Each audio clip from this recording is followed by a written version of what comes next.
Hello everyone, कैसे हैं आप सभी के सभी।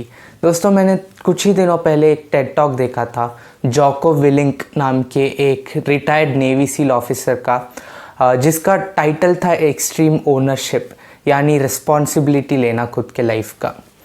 उस टेड टॉक का लिंक मैं वीडियो के डिस्क्रिप्शन में डाल दूंगा, पर खैर मैं थोड़ा सा आपको एक्सप्लेन कर देता हूँ उस टॉक में उन्होंने क्या बोला।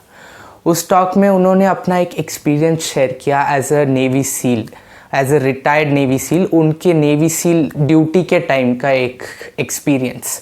उनको और उनके टीम को वॉर में जाना था और ये कमांडिंग ऑफिसर थे उस ग्रुप के। मैं एक्यूरेट डिटेल्स में नहीं जाऊंगा, पर उनको वॉर में जाना था और वो उधर गए भी। वॉर बहुत बुरी तरीके से जा रहा था, पर कुछ दिनों के बाद एक बहुत बुरा हादसा हुआ। उनके टीम में काफ़ी सारे लोग घायल हो गए और उनके फ्रेंडली सोल्जर्स जो थे उस कंट्री के जिधर वो गए थे, उधर के भी थोड़े लोग मारे गए। और ये बहुत ही बुरा इंसिडेंट हुआ था, बहुत सारे एरर्स हुए थे, उसी के कारण ये हुआ था। तभी उनके टीम के अथॉरिटीज़ ने उनको वापस बुलाया अमेरिका को, और जोको विलिंक को बोला कि उनका एक क्वेश्चनिंग होगा समझने के लिए कि क्या हुआ, एग्जैक्टली क्या गलत हुआ। तो वो क्वेश्चनिंग के पहले उनके दिमाग में काफ़ी सारे चीज़ें चल रहे थे, बहुत कन्फ्यूजन में थे कि क्या किसने ये गलती किया है। उनके मन में एक एक टीम मेंबर का नाम भी आया, पर उन्हें किसी को ब्लेम करने का मन नहीं किया। फिर दिन आया क्वेश्चनिंग का, तभी वो और उनके टीम उधर मौजूद थे, वो लोग भी थे जो घायल हुए थे।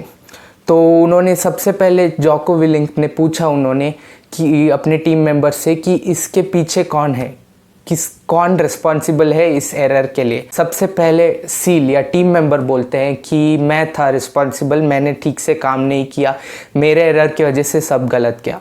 तभी वो बोलते हैं कि नहीं, ये तुम्हारी गलती नहीं थी। फिर दूसरे आदमी या दूसरा टीम मेंबर बोलता है कि ये मेरी गलती थी, मैंने गलत किया है। तभी वो बोलते हैं नहीं, ये तुम्हारी भी गलती नहीं थी। फिर तीसरा मेंबर भी बोलता है कि नहीं, ये मेरी गलती थी, उसको भी ये बोल देते हैं कि नहीं, ये तुम्हारी गलती नहीं थी। और फिर बोलते हैं टीम को कि ये आप में से किसी की भी गलती नहीं थी, ये मेरी गलती थी। मैं एग्जीक्यूटिव था, मैं कमांडिंग ऑफिसर था, और ये मेरी रिस्पॉन्सिबिलिटी थी कि मेरे को हर एक चीज़ पे ध्यान रखना चाहिए था। ये मेरी गलती थी। अभी हमें डिस्कस करके समझना है कि इसका सॉल्यूशन क्या है, ताकि ये अगली बार से ना हो सके। उन्होंने उस टेड टॉक में ये कहा कि खुद पे ब्लेम डालते वक्त उन्हें बहुत बुरा लगा, बहुत हर्ट फील किया उन्होंने, उनके ईगो को बहुत हर्ट हुआ। पर उन्होंने एक सेकेंड के लिए सोचा और अपने ईगो को साइड में रखा, अपने प्राइड को साइड में रखा और रिस्पॉन्सिबिलिटी लिया।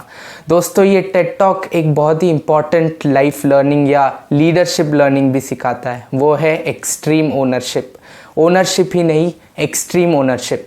अपने लाइफ में जो भी हो रहा है उसका ओनरशिप लेना, बुरे चीज़ों का भी और अच्छे चीज़ों का भी।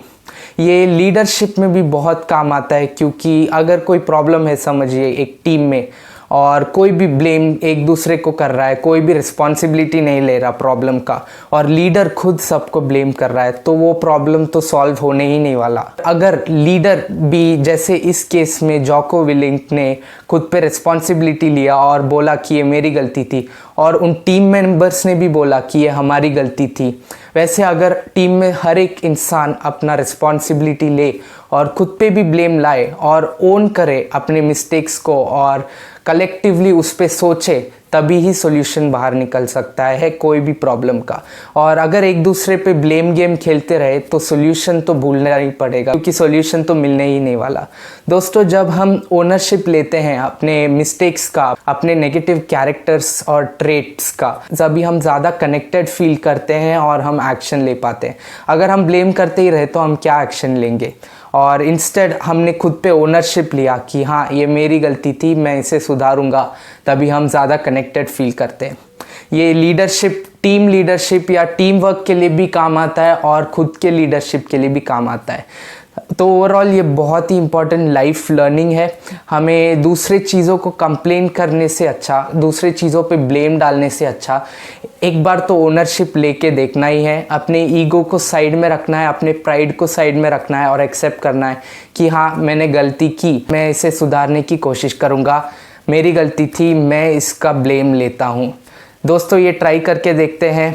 काफ़ी मैजिकल चीज़ें होती हैं जब हम एक्सट्रीम ओनरशिप लेते हैं हमारी ज़िंदगी के अच्छे एस्पेक्ट्स के भी और बुरे एस्पेक्ट्स के भी। तो चलिए इस वीडियो से इंस्पायर होके सब लोग मिलके एक्सट्रीम ओनरशिप को एक प्रिंसिपल बनाते हैं और अपने लाइफ को अपने कंट्रोल में लेते हैं, ना कि दूसरों पे ब्लेम करते हैं, और अपने लाइफ के प्रॉब्लम्स का सॉल्यूशन ढूंढने की कोशिश करते हैं, खुद पे काम करते हैं। तो यही था दोस्तों, ये एक छोटा सा वीडियो था हार्ट टू हार्ट टॉक। इस टेड टॉक का लिंक मैं डिस्क्रिप्शन में डाल दूंगा। जॉको विलिंक, जैसे मैंने आपको बोला, एक रिटायर्ड नेवी सील ऑफिसर हैं। उन्होंने लीफ बैबिन नाम के एक और ऑफिसर के साथ एक बुक भी लिखा है सेम नाम के साथ, एक्सट्रीम ओनरशिप। मैंने तो पढ़ा नहीं है पर जल्दी पढ़ूंगा उसे। आपको चाहिए तो भी आप पढ़ सकते हैं। तो यही था आपके लिए इस वीडियो में। मिलते हैं अगले वीडियो में, तब तक के लिए टेक केयर।